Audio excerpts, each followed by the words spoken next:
What is up, guys, and welcome back to a brand new video. First question, where have you all been? I've been uploading videos for the last 5 days straight. No one's been watching them. No, I'm joking. I've been sick the last few days, and you may still be able to tell, but I'm feeling a lot better today, so, yeah, I wanted to wait till I was in a better state, which I'm in now, and here we are for the Spanish Grand Prix. We have an ultimate upgrade on the car. It's actually one of the most... I don't know. It's the least effective, probably ultimate upgrade you can probably buy on the F1. No, actually, I feel like fuel consumption is the least effective ultimate upgrade you could probably buy. It's the ERS upgrade. It won't help us too much in qualifying, but it will in the race, which should hopefully see us basically running in high deployment modes all race, and that should never be an issue for us ever again, hopefully. But yes, we are back with career mode. I filmed this video I think just after I got back from Paris, so I went to Paris for a few days. That was really fun. But then after I got back, I made one video, and then I got sick. So, yeah, that's kind of the reasoning as to why I was away. I can only apologize about that, but, you know, sometimes these things happen, and so I took a few days out just to recover. Anyway, practice. Pace looks pretty decent, surprisingly, at this circuit, so we'll see if we can take the fight to Haas and Alfa Romeo, who seem to be very, very strong at this point in the season. We'll need to continue to work on upgrades and from there see where we can go. I think we we're nearly at the point where we can go for more downforce upgrades, which is certainly going to help us in our development race. Once we can get that blockade of upgrades out of the way, we should see a pretty clear run to the front of the field, hopefully. But now it's time for qualifying. You join us today at the Circuit de Barcelona, Catalunya, for what's bound to be a really hectic qualifying, as the teams compete to set the best lap times. Alright, so here we are for qualifying. One thing I was meant to say at the start of the video, I don't know if YouTube is going to screw me because I haven't uploaded in many days. So if you want to keep up to date with my videos, hit the bell notification thing if you want to see all of my videos. I actually never talk about it, but if you do want to see all of my videos, I recommend you click that bell. Whatever. Otherwise, if you're happy with that, or if you're happy not to do that, just keep doing what you're doing. Leave a like, subscribe, all that good stuff. Let's get into qualifying now for the Spanish Grand Prix, and yeah, let's see what we can muster in this weekend. Seems like reliability is not an issue for us at this stage. I'm running Power Unit 1 for most components, and literally all of the components are like under 30%, and now at this point, you know, last season, especially season 1, you know, these components would be on the way out and near on death heading into Monaco. It's just not been the case. The durability of this Ferrari, I feel like, is probably better than some other teams, naturally, better than the Renault, I think, off the bat. But then once you consider some of the durability upgrades we put on top of that, this thing is just... it's a tank. It can take an unlimited amount of mileage, I think. So I think we're going to be sorted for components for the rest of this season. It's actually quite crazy. The Q2, we're right in there in the mix with Kimi Räikkönen. We're going out there again for another lap because we are on the bubble, and you know, a small improvement from the AI, which is certainly possible with track evolution, would see us knocked out in qualifying too. Which at this point in career mode is probably, I don't know, maybe a blessing, but not at this track. Overtaking doesn't come naturally. You can easily get caught up in dirty air and can easily get stuck behind other cars. And the way that we've actually set up our car, I don't know if I mentioned this, but we're running with high downforce. So overtaking on the straights isn't going to be as proficient for us. So we need to qualify at the front to stay at the front. So let's see how that mantra goes for us. Final lap of the session, we can see we're 8/10 up. I've gone for an extra click of front downforce, I think, for this second lap. Have I? No, the first lap was done on a used set of soft compound tires. So that's why the delta is as crazy as what it is. We come across the line and we do a 1 minute 15 dead. Kimi is 3/10 away in P9. Hulkenberg topping the timesheets with a 1:14.3. Devin Butler, Bottas, Ricciardo, and Sainz all knocked out in Q2. Some big names, but the field is so close, and some unlikely teams that you wouldn't expect in real life are right up there as front runners like Williams. So you're going to see some crazy results. And that's what I love about career mode, that it's so different to real life. It's quite refreshing to see that Mercedes isn't walking away with everything. Us at Ferrari, you know, I thought this was going to be a step up from Renault, I felt like. But it's actually been more of a sidestep. If anything, maybe even a lower step. No, we've been faster than Renault this season. What am I talking about? It definitely has been a sidestep, I'll say. But it's surprising nonetheless to see that we still haven't got a podium so far in this career mode championship. That's what we'll be working towards, trying to chip away the big teams, and we'll take whatever we can get. But P8 at the moment in qualifying, you can see we're up by 2.5 tenths. Sector 3 isn't our strongest compared to the AI. I just can't lay down the traction as well as some of our competitors out of the final corner. This time we got a nice run, 3 tenths improvement across the line. It's a 14.7, and it puts us in position 4, which for me feels like an amazing result, because I haven't been this high up on the grid since like last season. But I want to draw your attention to Kimi Räikkönen. I don't know if you saw, I made sure I left it in editing. He did a 14.8 earlier on in this session. I didn't restart it. I played it out normally, but the game was... This has happened before. My teammate has gone fast, set a decent time, and then we come to the end of the session, and his time has been wiped from existence. And it said that he did completely different times. I didn't restart the session. I don't know what the deal is there. Kimi should have only been a 10th behind me, but he's not. He's towards the back end of the top 10, which is really frustrating. Anyway, Kimi seems to be more of a potent teammate than Daniel Ricciardo, unfortunately. Well, fortunately, not for Daniel's sake. So let's see if he can make his way through the pack. This Ferrari seems pretty decent at this circuit, which is quite exciting. Let's go to the race. What does the Spanish Grand Prix have in store for us today, I wonder? I hope we see some tight wheel-to-wheel action down the main straight, circa Mansell and Senna way back in '91, or maybe we'll have a more strategic race here on a track where overtaking can be difficult. Anthony Davison is here with me today. Together we'll be taking you through all the action at the Spanish Grand Prix.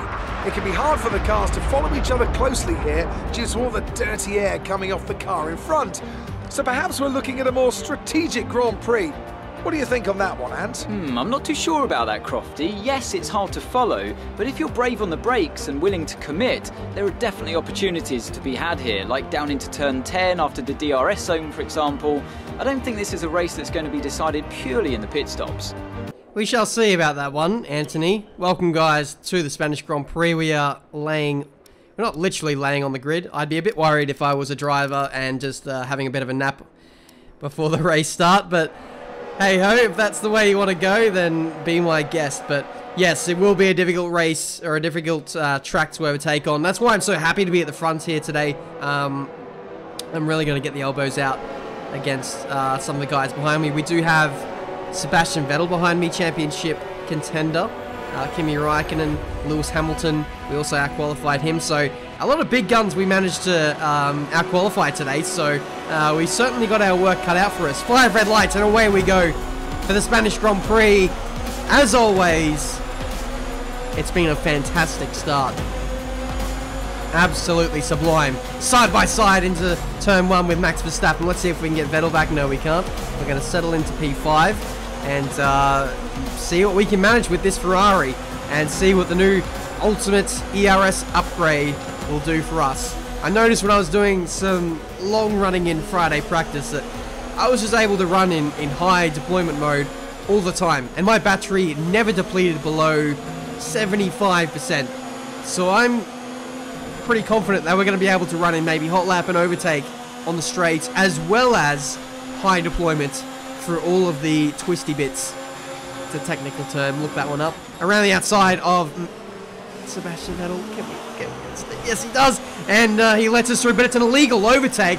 Vettel is going to get the position back because we have just sliced the turn 2 chicane. It was only marginal, and I only did that because I was leaving Vettel more space, but by the rule book, that was an illegal overtake, unfortunately. It's close margins in it, but it's illegal. So we had to let him go back through. Unfortunately, looks like one of the Williams is going to get through too as well. I was trying to avoid that happening but unfortunately that has not played out well for us, and we're now settling into probably our natural, maybe our natural pace position of P6. I don't really feel like we saw the best of the AI in qualifying, as we saw with Raikkonen, and probably Vettel and Hamilton as well. I don't think all of them got their best times in. I think maybe more of them got their times deleted than what I really paid attention to. I really only noticed Hulkenberg and Raikkonen at the time, but there was probably more who also got affected. But anyway, Lucas Weber is absolutely checking out in this Grand Prix, leading the race by a few seconds. Seems to be head and shoulders above everyone else for pace today, which is kind of interesting because I feel like maybe this is the end, or the beginning of the end for Haas. They haven't made any upgrades since the second race of the season, and so I'm just wondering whether they've hit their ceiling now in terms of upgrades. And if so, Alfa Romeo look poised to win this championship, and could be a brilliant, masterstroke from Lucas Weber to switch to this team.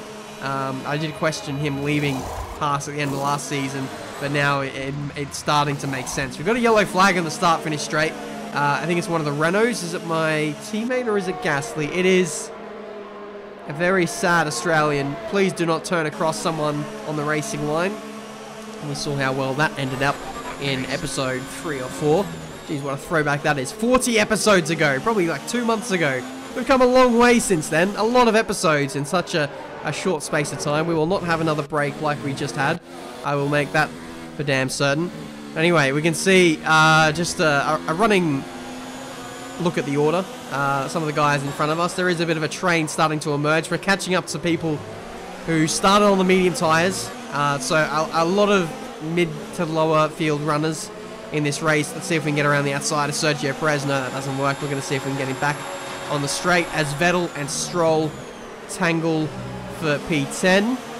And Stroll loses out. Let's see if we can make the most of Perez getting caught up behind Stroll. That was actually contact, and my front wing is still intact. That's a miracle on simulation damage. I swear we have so many close calls, but managed to get away with them most of the time. Let's see if we can do the under and over. A bit of a clumsy nudge with Lance Stroll there. I really shouldn't have done that. But again, we've managed to escape some front wing damage. Let's see if we can go around the outside of him here. We have much fresher tyres and a much better car. So that move was relatively easy in the end there. Next up is Kevin Magnussen. He's got DRS on the pack ahead, but we've got better straight line speed than those guys around the outside into turn 1. We are making that a little bit of a happy hunting ground, and we are now only 1 spot away from the points and chasing, some of the best teams in Formula 1 right now. Williams and Haas. These guys are no slouches. Some information on Vettel. They have some kind of mechanical problem. Oh. I was going to say, these guys are no slouches, but Vettel may just about be able to become one, as there's some kind of issue. It looks like his front wing is intact. Let's go up the inside into turn 4, and that is us now up into the points. This is a crucial race for Sebastian Vettel now. A team in Haas that is not really seeing any improvement in momentum. Lucas Weber leading the race, and now he's got a problem. If he falls outside of the points today, and Lucas Weber wins this race, I feel like Lucas takes the lead of the championship at such an early stage. Vettel, it's not looking good for him. I don't think. It's still early. There's still a lot that can happen. But we shall see. Next up is George Russell. Again, another one of the crew who needs to make another stop, or needs to make a stop in this race period. We got the inside, and that is us up into P8. We're now chasing one of the McLarens, or Sergio Perez is, which means we'll be chasing them very, very shortly. He makes quick work of Sainz. Let's see if we can do the same around the outside. I don't know. I just seem to prefer overtaking around the outside against the 2019 AI. Sometimes I feel like they give you more space if you're on the outside. Strategy change. We're stopping 2 laps later now. Okay, so we're going to have maybe a better chance of going for fastest lap if we stop 2 laps later. Tyre wear hasn't been too much of an issue. That the car over long runs is amazing. The qualifying pace, we still need to work on that, but long run pace, I think it's bringing us into the battle with the top teams here. But what was I saying? Racecraft. Yeah, with the AI, I sometimes prefer just overtaking around the outside. It's often more impressive And when you go for a dive at the inside, sometimes the AI leave you less space, but this time I was able to overtake Sergio before the braking zone, before we turned in for the apex of the corner. So going for the inside there was a bit of a no-brainer, and there we go, we are through. Very surprised to get the move done on a Williams, which is quite amazing in a straight line, so I will take that every day of the week. Halfway through this race now, and we are in our qualifying position of P4. We have recovered quite well in this Grand Prix. I can say for a fact there is a couple of people who are going to try and pull off the one-stop today. I believe Lewis Hamilton might be one of them. Max Verstappen may be another one. Or is it Verstappen or is it Devin Butler? I think it's Devin Butler because he started outside the top 10. So let's keep an eye out for those guys. Tyre wear is very, very heavy around this circuit. One of the most tyre-degged circuits on the calendar. That's why we're still doing a two-stop here today. Otherwise, this would be a one-stop for days. I feel like I probably could, in this car, pull off a one-stop going from softs to the hards. But it's, I don't know, it may be faster, but I don't know, it's more fun to go for two stops sometimes, and you have that extra, you know, dangling carrot in front of you of going for the fastest lap as well. So we've stayed out the extra 2 laps. We meant to come in on lap 20. Raikkonen was penciled in for lap 21, so we couldn't go out for an extra lap. So we had to wait for Raikkonen to make his stop. I don't know if Ferrari are subtly trying to sabotage my race and prefer Raikkonen by giving him the undercut all the time. But no, honestly, I think it makes sense to leave me out just that little bit longer so I can get a better chance at fastest lap. That's very close between us and Hamilton on the rejoin. So what has been a calculated risk from Ferrari to leave me out the extra 2 laps, we have paid for it because we've been jumped by Sergio Perez and Lewis Hamilton, and has probably cost us maybe a shot at having a go at Nico Hülkenberg, who is just a couple of seconds up the road ahead of this group. So we shall see. We now have fresher tyres until the end of the race. I would have loved to have put on softs to run to the end, but we didn't have a fresh set of softs to run to the end of the race, unfortunately. Otherwise, I would have gone for it. But anyway, 8 laps left in this race. Sergio Perez is looking very vulnerable after that exchange with Lewis Hamilton. Looked very slow out of the first few corners, and now we're just sizing him up and seeing where we can get this move done. You can see he's run a little bit wide out of turn 4. Could have gone for the dive into turn 5, but no, I decided to bide my time. Ultimately, I need to get a nice run out of the final few corners. This is my weakest part of the track against the AI. They just lay down so much power here. I just don't have the same level of traction that they do. But this time our exit was half decent, and now we have a chance at Sergio around the outside into turn 1. That is commitment. Who needs a ring when you've got fresh medium compound tyres? That is more of a commitment in my eyes. What am I saying? I'm just talking absolute honk at this point. Hamilton has now jumped Hülkenberg. That is alarming. Hülkenberg was like 2-3 seconds up the road. No, it was Hülkenberg who was doing the one-stop, not Hamilton. So Hülkenberg is on the hards and doesn't have the same pace that the Alfa Romeo does at this stage. So there we go. 4 laps left to go in this race, and we might potentially have a chance at the podium here. Around the outside we go on Nico Hülkenberg. We've got it done. Thank you very much. Next up is probably our main rival in this race now, Lewis Hamilton. Devin Butler is just a little bit up the road, but he's on hard compound tyres as well, and in a slower car. So we should be able to make pretty easy work of Devin here. Hamilton does that.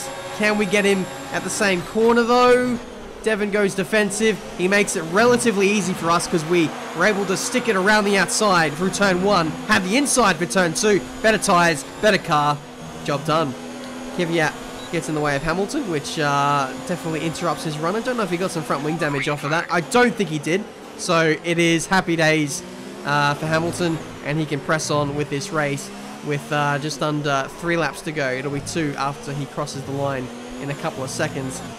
But now it is crunch time. Let's see if we can get Hamilton here. We're trying to get as close as we can. We're still a little bit marginal on fuel, but don't worry about that. Fuel has not really been a concern today. We underfueled the car by half a lap, maybe a lap, and we've just been slowly recovering that as we've been trucking along, but we need to stick the engine in high fuel mix modes in order to have a go at this guy. So I'm trying to save in the third sector where I can, but this is probably our last roll of the dice here through the final chicane and onto the start-finish straight for the last lap of the Spanish Grand Prix. DRS is open.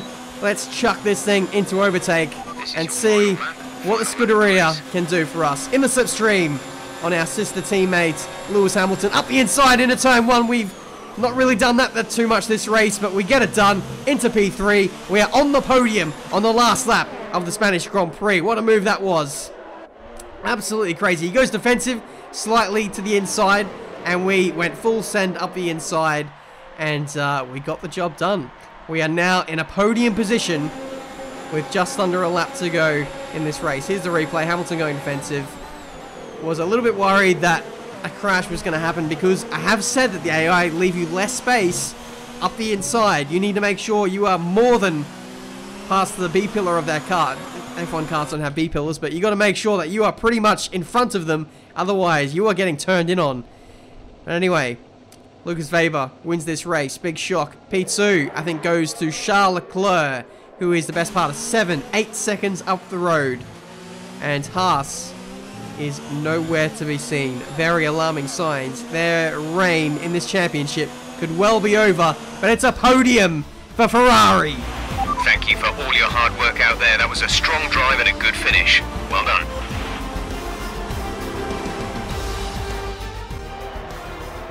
A great win then for the Alfa Romeo team today. What do you think it was, Ant, that gave them the edge over the competition today? Well, I honestly feel it was down to the driver and car today. I mean, we can talk driver skill all day, but if you don't have a solid team to back that, you're never going to get anywhere. When you hit that sweet spot of having both an excellent driver and an incredible car, that's when you see results like those we witnessed today. Alfa Romeo Racing in the #1 spot on the podium today. A thrilling race and an excellent result for this team, who've never stopped fighting for that top step. So there we go. Lucas wins another race. The question has to be begged now. Is this man unstoppable? Not only is he running rampant in my career mode, but in other people's career modes as well. He just seems to be an absolute alien. Don't forget as well, this guy is up against Lewis Hamilton as a teammate. Lewis Hamilton. And he is comprehensively beating him, or out-racing him, out-qualifying him right now. That is crazy to see how much talent is resting on that German's shoulders. That is quite incredible. We're 5th in the driver's standings. Level on points with Nico Hülkenberg, Raikkonen. A good show from him today. He was only a few seconds behind me, shadowing me all race. Very impressive effort from him. Though I feel like he is one that kind of slipped under the radar, but he was always there and keeping me honest. Alfa Romeo shoot to the top of the constructors and the drivers. I forgot to mention that. But yeah, they are truly a threat now in this championship. I feel like Alfa Romeo may have a higher ceiling than what Haas does. That's why there's so much emphasis on, you know, Lucas getting in the championship battle now, because if Vettel doesn't have any lead over the Alphas, then what chance do they have for the rest of the season if they've already hit their ceiling? If they have, very scary indeed. It's just crazy to see how Vettel was dominating for the first few races, and now it's starting to look a little shaky. But anyway, that is the Spanish Grand Prix run and done. We have the, what is it, major or ultimate drag reduction upgrade applied from the last episode for the downforce department. That was really just the keystone upgrade we needed to get out of the way. That's what we're waiting on at the moment, so that is currently in progress. Once that gets applied, we can then start to branch out and do front downforce, rear downforce. We can even continue down the drag reduction path, which we certainly still need to do. But we will leave that for when we have more points. The only thing we can really upgrade at the moment, I don't really want to go for chassis, we can only do brakes. So we're going to go for engine power. We can do a major engine power upgrade today, or we could wait till the next episode and do an ultimate. I'm going to be impatient and go for engine power now. Makes sense. Get as many upgrades rolling as what we can. When we have like a race where we beat the team goal, where we get a boost of 600 points, we'll have a shed load of resource points anyway, and I feel like maybe then we'll go for the ultimate engine power upgrade, but the focus will be to try and get those downforce upgrades on the car as soon as we can. That's probably the area where we're lacking versus, you know, the likes of Alfa Romeo, Haas, who else? Maybe Williams, I don't know. Williams do have a decent package, but yeah, it remains to be seen what the true gap is to those guys. I guess we'll see how it unfolds over the next few races. No real upgrades to speak of on the immediate horizon. We're waiting a few more races for the ultimate drag reduction upgrade. That'll be a few races away, and then also the upgrade we just did now, that'll be a few races away as well. So heading into the next race in Monaco, we got no upgrades, but we know how strong we can be there. We don't need upgrades.